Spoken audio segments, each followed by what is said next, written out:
Vamos con el concepto de hormonas, hormonas en el embarazo. Si hacemos un cuadro, ¿no es cierto? Y ahí ponemos acá las semanas del embarazo, ¿no?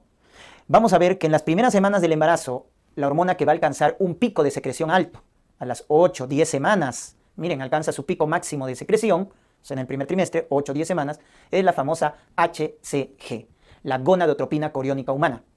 Esta hormona, recuerden que tiene dos subunidades, la alfa y la beta. La alfa tiene homología bioquímica, doctores. En cambio, la beta es la específica.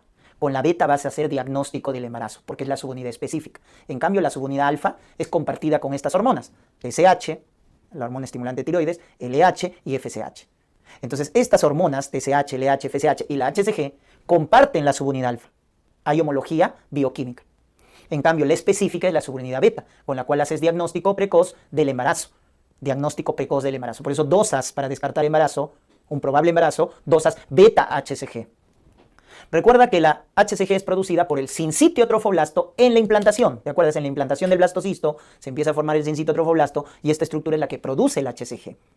Y normalmente duplica su valor cada 48 horas. Ese concepto deben recordar. Cada 48 horas el valor del HCG se duplica. Hasta que llega a su pico máximo, como están viendo, entre las 8 a 10 semanas. Llega o alcanza su pico máximo. ¿Qué les pueden preguntar de acá? ¿Desde cuándo puedo dosar beta-HCG para hacer diagnóstico precoz del embarazo?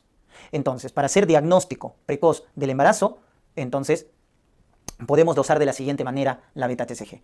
Con respecto a la ovulación, 8 o 9 días posovulación puedo dosar beta-HCG. Con respecto a la fecundación, 6 a 7 días posterior a la fecundación puedo dosar beta-HCG para el diagnóstico precoz del embarazo. Y si es con respecto a la fecha de última regla, la beta-HCG se dosa a las 3 semanas en sangre o a las 5 semanas en orina. Entonces, ¿en qué momento doso beta-HCG? Depende de cuál es tu punto de partida. Si es con respecto a la ovulación, a los 8 o 9 días. Si es con respecto a la fecundación, 6 a 7 días. Si es con respecto a la fecha de última regla, a las 3 semanas en sangre o a las 5 semanas en orina. ¿Estamos? Si es con respecto a la implantación, ¿te acuerdas? 24 horas. Se implanta y a las 24 horas ya está produciendo HCG. Entonces todo depende de qué momento te estén preguntando para dosar la beta-HCG. ¿Y cuál es la función de esta hormona? La función se llama luteotrófica. ¿Qué quiere decir? Que mantiene funcional al cuerpo lúteo las primeras semanas del embarazo para producir progesterona. Porque normalmente cuando una mujer, recuerden, no queda embarazada, el cuerpo lúteo involuciona. Pero cuando la mujer queda embarazada, el cuerpo lúteo se mantiene funcional las primeras semanas para producir progesterona, que es la hormona más importante del embarazo. Entonces, ¿quién mantiene funcional al cuerpo lúteo para producir progesterona en las primeras semanas? La HCG. Eso se llama función luteotrófica. Pero definitivamente, doctores, la hormona más importante del embarazo es la progesterona. Esta es la hormona más importante del embarazo. Su nombre te define. Promover. Gesterona, gestación. Promueve el embarazo, promueve la gestación. Entonces, sin progesterona no hay embarazo. Es la hormona más importante. ¿Estamos? Ya está. ¿Y por qué? Recordemos de un momento previo la producción. Ojo, antes de las 12 semanas, la progesterona es producida por el cuerpo lúteo. Ya sabes que el cuerpo lúteo se mantiene funcional por la HCG. Pero pasadas las 12 semanas del embarazo, ya la progesterona es producida por la placenta. Por la placenta. Entonces acuérdate esa diferencia, ¿ya? ¿Y por qué decimos que es la más importante del embarazo? Por 3 razones. 1, forma la decidua. 2, baja la inmunidad celular. Por lo tanto, es la hormona responsable de la tolerancia inmunológica.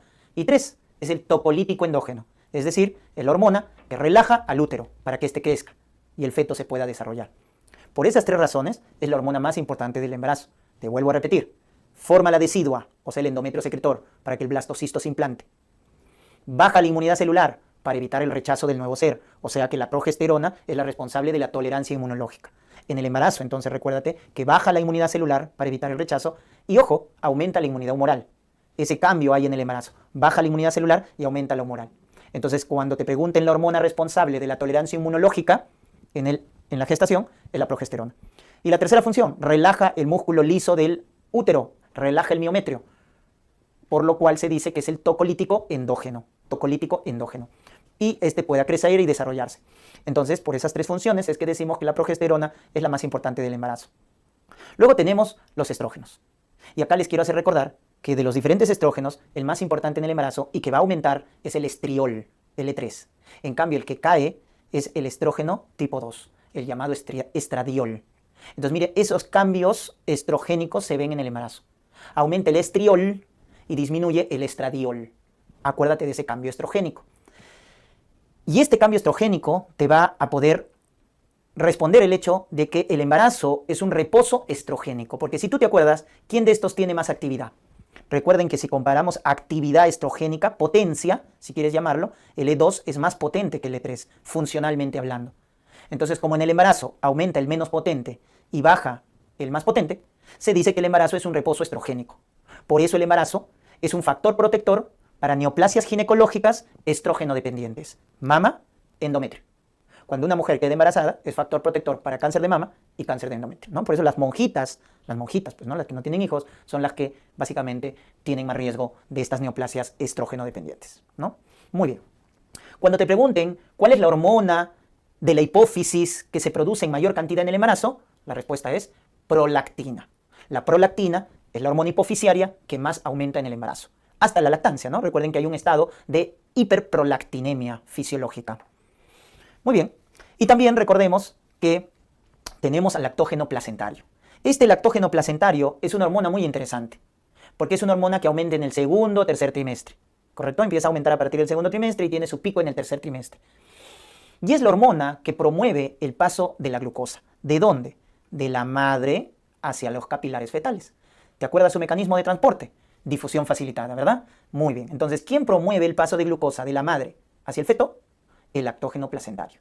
¿Ya? Promueve el paso de glucosa de la madre hacia el feto. Para ello, ¿qué tiene que hacer el lactógeno placentario? Inducir una insulinoresistencia. Hacer que la insulina materna no trabaje. ¿Y por qué? Porque si tú quieres que la sangre de la madre le dé glucosa al feto, entonces la glucosa debe quedarse en la sangre materna, no debe pasar a sus células. ¿Quién hace eso?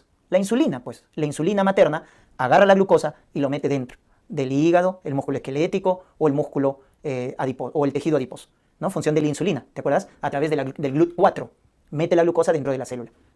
Pero como tú quieres que la glucosa se quede en la sangre de la madre, para que luego pase hacia el feto, entonces tienes que hacer una insulinoresistencia, hacer que la insulina de la madre no trabaje, para que la glucosa se quede en la sangre materna y pueda pasar a los capilares fetales por difusión facilitada. Es por eso que esta hormona está relacionada fisiopatológicamente con la llamada diabetes gestacional. ¿Correcto? Esta hormona es prodiabética. Muy bien. De todas, ¿no? Porque la progesterona, el estrógeno, que son también de naturaleza esteroidea, también promueven la diabetes, pero esta es la más importante.